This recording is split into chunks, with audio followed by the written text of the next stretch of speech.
On a warm July night, 16-year-old Skylar Niece climbed out her bedroom window to meet her best friends. She never came home, and what happened that night still echoes through the quiet streets of Star City. Star City, West Virginia, is the kind of place where nothing terrible ever seems to happen.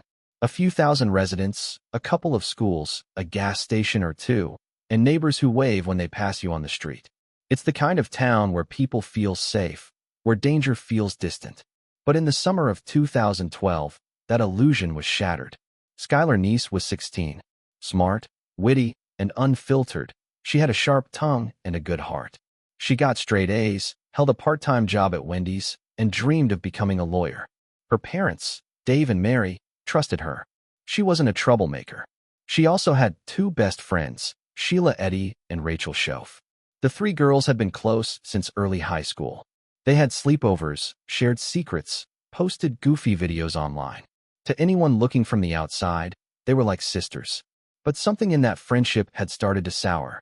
Sheila was bold and magnetic, the leader of the group. Rachel was quieter, more reserved, raised in a deeply religious home. Skylar was the middle ground, the one who held them together. But by the summer before junior year, cracks had started to show. There were cryptic tweets, whispered rumors, and more often, Skylar seemed like the third wheel. On July 5th, everything appeared normal. Skylar came home from work, had dinner with her parents, watched some TV, and went to bed. But just after midnight, at 12:31 a.m., she climbed out of her bedroom window and slipped into the night. A surveillance camera caught a glimpse of her getting into a silver sedan. Driving, Sheila. In the passenger seat, Rachel. Skylar thought they were going for a ride, maybe to smoke a little and talk, like they'd done before. She brought nothing but her phone and a purse. By morning, she was gone. When Dave and Mary discovered her empty bed and open window, they weren't immediately alarmed. Teenagers sometimes sneak out. But when she didn't come home, didn't answer her phone, didn't show up for work, it was clear something was wrong. Her friends told police they'd picked her up, driven around, and dropped her off at the end of her street an hour later. That was it. Nothing unusual. But Mary knew her daughter. Skylar didn't run away. She'd leave her charger, her makeup, her favorite books. She'd leave without saying something. And yet, there was no evidence of foul play. No signs of struggle. No obvious crime scene. Just a missing girl. Sheila and Rachel cried, tweeted, handed out flyers, hugged Skylar's grieving parents. But behind their sympathy was something else. Something colder. A performance. And buried beneath all of it was the truth. Looking at old photos of Skylar, Sheila, and Rachel, you'd never suspect anything was wrong. Three girls in oversized hoodies, arms linked, laughing in Snapchat filters. Typical teenage snapshots, until you know how the story ends. But even before Skylar vanished, there were warning signs. Subtle at first, a tension growing behind the smiles. The friendship between the three had started strong.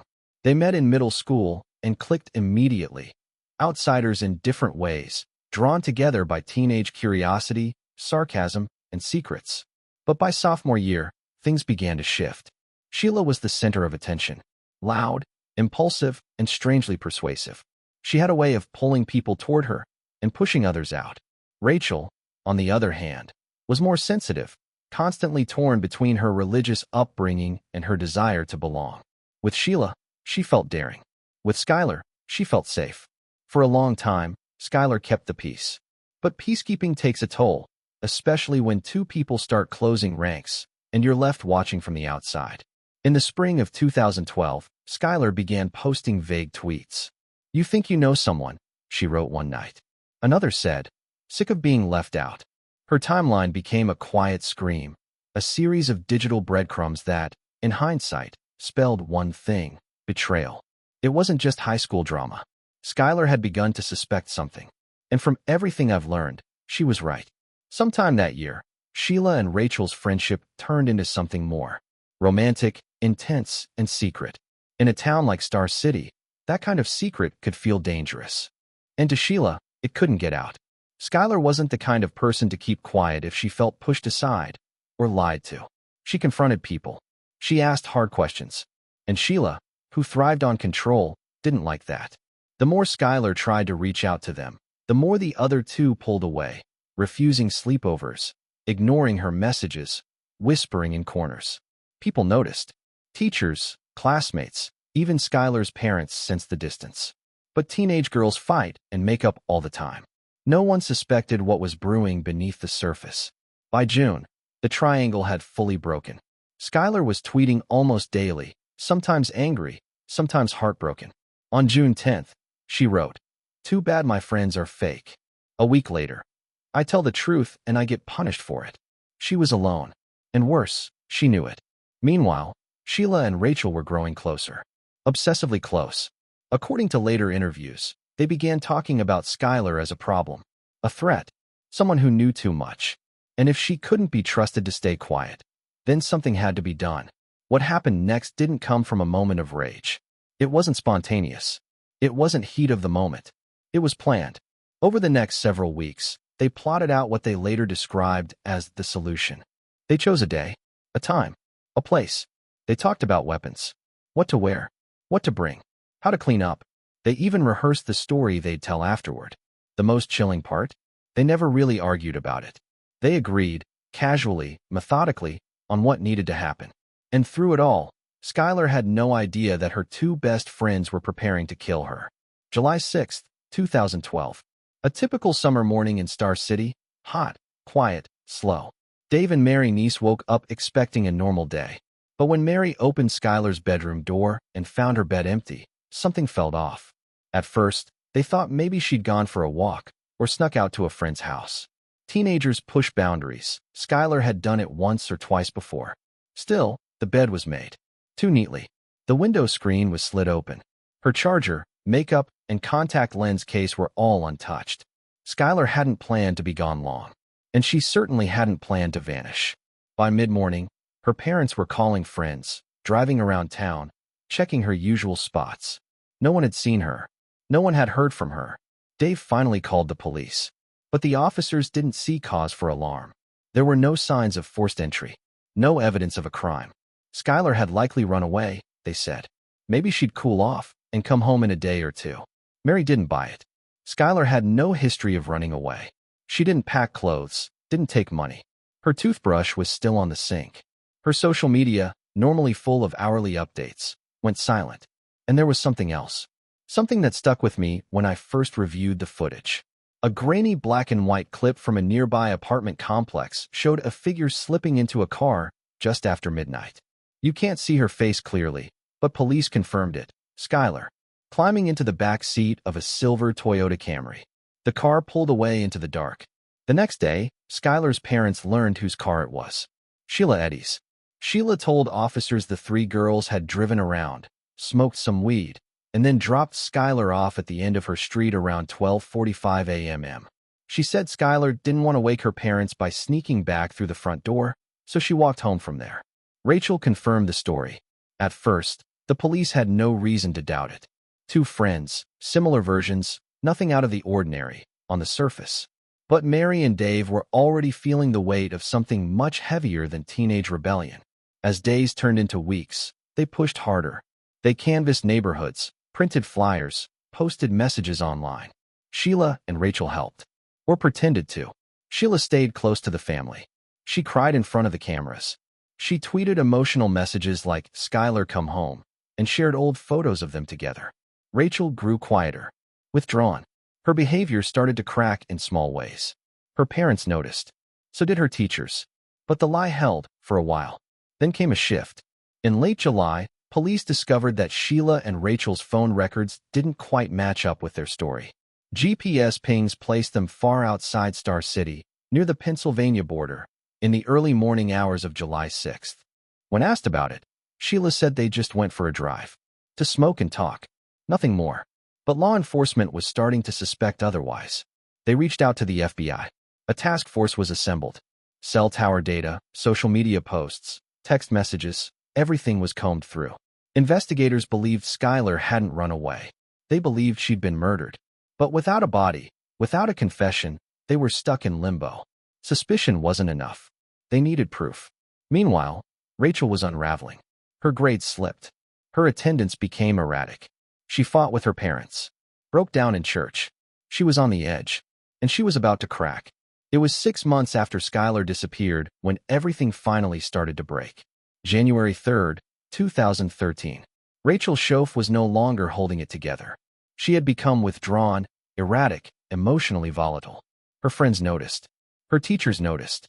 Her own parents were deeply worried. And then, on a cold winter day, Rachel snapped. Sobbing uncontrollably, she confessed to her mother. She didn't just know what happened to Skylar. She helped do it. Her parents immediately contacted their lawyer and then the police. What Rachel said next would send a chill through every investigator in the room. Skylar hadn't run away. She hadn't overdosed. She hadn't gotten lost. She had been murdered, deliberately, violently, by the very people who claimed to miss her. And the reason? Because we didn't like her anymore. Rachel told detectives that she and Sheila had planned the killing for weeks. They'd packed everything in advance: a shovel, clean clothes, bleach, towels, a kitchen knife. On July 5th, they invited Skylar out for a late-night ride like they had many times before. She didn't hesitate. She trusted them. They drove across the Pennsylvania state line to a remote patch of woods they'd scoped out earlier, a place Rachel knew from church camp. When they got there, they told Skylar they wanted to go for a walk in the woods and smoke. She followed them. When they were far enough in, Rachel and Sheila counted quietly. 1, 2, 3, and then attacked. Skylar fought. Hard. According to Rachel, she screamed, tried to run, even pulled the knife from one of their hands. But there was nowhere to go. They stabbed her more than 50 times. Rachel said Skylar's last word was simply, "Why?" They tried to dig a grave, but the ground was too hard. So they covered her body with dirt, leaves, and tree branches. Then they left her there, in the dark, alone, dead. When Rachel finished confessing, the room was silent. Even seasoned agents were shaken. But they still had a problem. There was no body, no physical proof. And Rachel, despite confessing, couldn't remember the exact location. So in the days that followed, she returned with investigators, walking through the snow-covered woods of Greene County, Pennsylvania, trying to find the spot where they'd left Skylar. It took weeks. Then, on March 13th, 2013, authorities found human remains under a pile of branches. Forensic tests confirmed it. Skylar's niece had been found. She had been there the whole time, just 30 miles from home. The community was stunned. The news spread fast and hit hard, not just because Skylar had been murdered, but because her killers weren't strangers. They weren't hardened criminals. They were two girls who sat in English class, went to pep rallies, hugged Skylar's mother at vigils. And one of them, Sheila, still hadn't confessed. When people hear about this case for the first time, they often ask the same question: why? Why would two teenage girls murder their best friend? The answer is as horrifying as it is empty. According to Rachel Schoaf, the plan to kill Skylar had one core motive: simple, brutal, and chilling. We didn't like her anymore. Not revenge, not jealousy, not even fear, just dislike. It's a phrase I still can't say without feeling cold. Because that kind of logic, if you can call it that, shows a level of emotional detachment that's hard to comprehend. Rachel and Sheila had grown tired of Skylar. She knew too much, they said. She had figured out their secret relationship. And maybe more than anything, she made them feel seen, in a way they didn't like. Skylar held people accountable. She didn't stay silent when friends turned cruel. She wasn't afraid to call things out. And when Rachel and Sheila began excluding her, Skylar pushed back, online, in person, through texts. She didn't let it go. And that made her dangerous. Not in any real way, but in the minds of two girls who were spiraling into a world of secrecy, shame, and shared obsession. She became a liability. So they made a decision. Not in the heat of the moment. Not out of impulse. They planned it. Casually. Like it was a project. A solution. According to detectives, they discussed it over text. They picked a date. They gathered supplies. They even wore old clothes so they could throw them away afterward. Sheila later joked about how she looked during the attack, as if it was just a messy errand. And when Rachel finally confessed, Sheila didn't come clean. She didn't cry. She didn't say she was sorry. Instead, she tweeted. In one post, she quoted a song lyric, "Always keep your cool." In another, she wrote, "Wonder if there's a law against being sexy?" The public was stunned, but those close to the investigation weren't surprised. They had seen signs early on. Sheila had been too calm, too helpful, too rehearsed. And then there was her behavior at Skylar's memorial. She hugged Mary Niece. She lit a candle. She cried on cue. And just days later, she went shopping with friends. No remorse. No hesitation. The contrast between the grief-stricken parents and this performative teenage sociopath is one of the hardest parts of this story. Because while Dave and Mary were printing flyers and searching ditches, the girl who helped kill their daughter was sleeping in her own bed, eating dinner with her parents, and tweeting about high school drama. When authorities finally arrested Sheila in May 2013, she was still acting like nothing was wrong.